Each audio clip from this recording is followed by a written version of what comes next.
कैमरे का एंगल नहीं, दिल का एंगल बदलना पड़ेगा। चुनाव में वोटों की चोरी, राम मंदिर में चंदा की चोरी। आप आज मेरे से नाराज हो रहे, मुस्कुरा लीजिए। वो आपने भी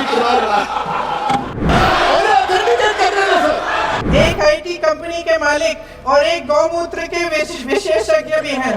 पिछले दशक में 152 पेपर लीक हुए, एक भी माफिया को सजा नहीं। इस नई कमेटी में तो एक एक्स-आईबी चीफ, फिर चिल्लाएंगे, एक एक्स-आईबी चीफ, एक आईटी कंपनी के मालिक और एक गौमूत्र के विशेषज्ञ भी हैं।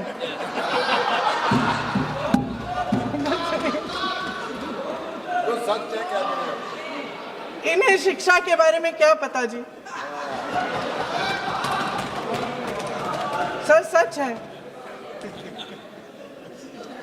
आप आज मेरे से नाराज हो रहे, मुस्कुरा लीजिए। वो आपने भी चुनाव लड़ा।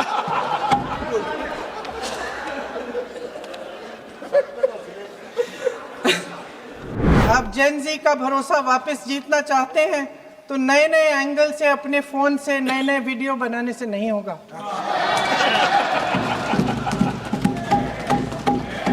प्रधानमंत्री जी को कैमरे का एंगल नहीं, दिल का एंगल बदलना पड़ेगा।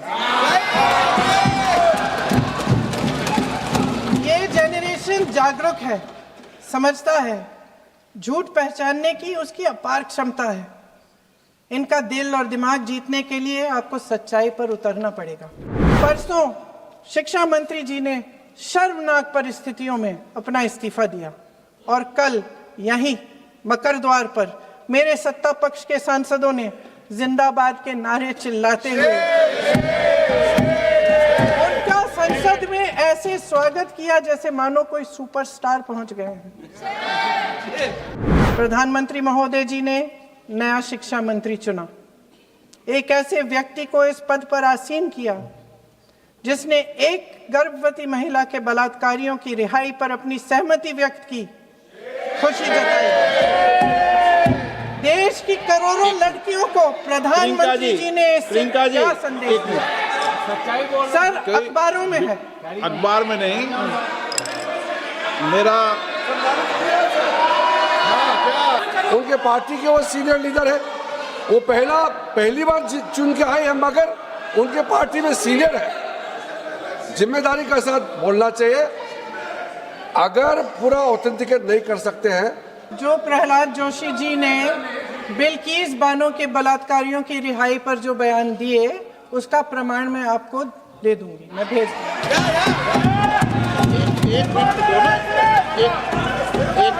मैं ऑथेंटिकेट करूंगा। कहिए सर, ऑथेंटिकेट करेंगे, उसके बाद वो आगे बढ़ेंगे। ऐसा नहीं होगा। पहले ऑथेंटिकेट करने दो सर। उनको ऑथेंटिकेट करने के लिए कहिए, ऑथेंटिकेट करने कहिए उनको। एक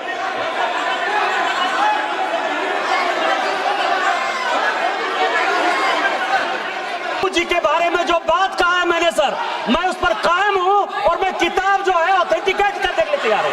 अय्याज थे नेहरू, अय्याज थे। मैं फिर दोबारा रिपीट कर रहा हूं, आई एम अगेन रिपीटिंग। यही फैक्ट है और वो किताब में ऑथेंटिकेट करके दे रहा हूं। I am authenticating that book. Please सच्चाई। सर प्रियंका जी को ऑथेंटिक करना चाहिए, ऑथेंटिकेट करना चाहिए। और जो मिस इन्फॉर्मेशन कर रहे हैं, नहीं तो मिस इन्फॉर्मेशन के लिए कार्रवाई करना चाहिए सर। क्या कुछ भी बोल के चल सकते हैं क्या? और procedure for the minister the correcting the mistake 114 में अगर वो आपने जो रूल का जिक्र किया 353 में, मुझे कोई नोटिस नहीं दिया है, मैं इधर प्रेजेंट हूँ और मैंने ऐसे कैसे बिना ऑथेंटिकेशन बोल सकते हैं मुझे बिना नोटिस दिए हुए? इसलिए मैं इसको खंडन करता हूँ और उसको एक्सपेल करना चाहिए और उनको माफी मांगना चाहिए।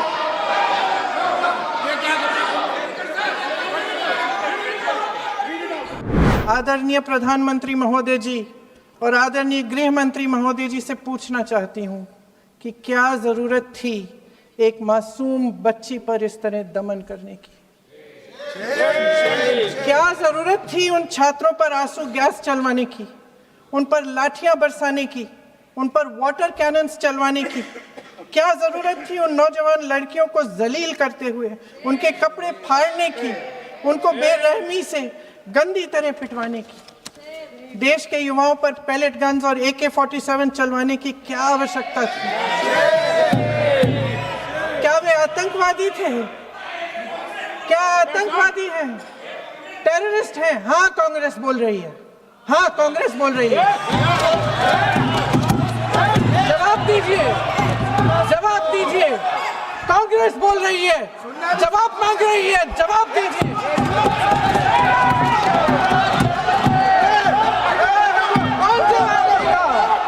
कौन जवाब देगा?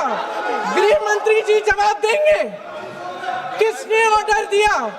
किसने ऑर्डर दिया पैलेट गन्स चलाने के लिए? किसने ऑर्डर दिया? महोदय, ये सदन यहाँ बैठे हुए सांसदों की जागीर नहीं है, ये इस देश की अमानत है। यहाँ बैठे हम सब इस देश की जनता, इस देश के युवाओं, बुजुर्गों, गरीबों, अमीरों और सब धर्मों, सब वर्गों के देशवासियों के सेवक हैं। हम उनके प्रतिनिधि हैं और ये सत्ता हमें उन्होंने ही दी है। इस देश का संविधान हमारी सर आंखों पे, इस देश का लोकतंत्र सर्वोपरि है, इसे ध्वस्त करना पाप है। पिछले दशक में 152 पेपर लीक हुए, 750 करोड़ छात्र प्रभावित हुए, मगर एक भी दोषी, एक भी माफिया को सजा नहीं।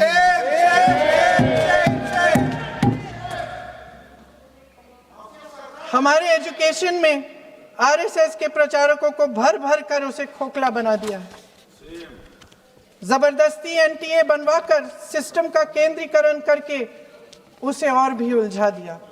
देश के कुल बजट में, हाँ जी, जबरदस्ती, आपने अभी अभी सुना तमिलनाडु के हमारे साथी क्या कह रहे थे। देश के कुल बजट में एजुकेशन बजट की हिस्सेदारी हर साल बढ़ाने की बजाय घटती जा रही है। 1.4 लाख करोड़ रुपया का पूरा बजट एजुकेशन बजट है और 1.32 लाख करोड़ सिर्फ नीट देने वाले 22 लाख बच्चों के परिवारों से हर साल खींचा जाता है। एक और शर्मनाक आंकड़ा भी है। 1.4 लाख करोड़ रुपया हमारा पूरा एजुकेशन बजट और 16 लाख करोड़ रुपए जो मौजूदा सरकार ने बड़े उद्योगपतियों के लोन माफ किए हैं। सोचिए कि इस सरकार की प्राथमिकताएं क्या है। चुनाव में वोटों की चोरी, राम मंदिर में चंदा की चोरी, आपके उद्योगपति मित्रों द्वारा देश की संपत्ति की चोरी, किसानों की जमीन की चोरी, लेकिन सबसे बड़ी चोरी, हाँ ठीक है, सबसे बड़ी चोरी तब हुई। कहिए, बोलिए।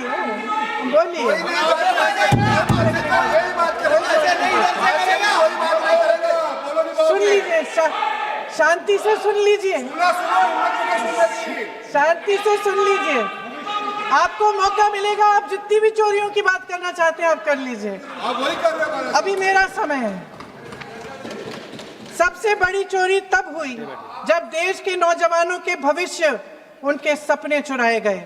भविष्य की चोरी, सपने की चोरी किसी भी चोरी से कहीं बड़ी होती है महोदय।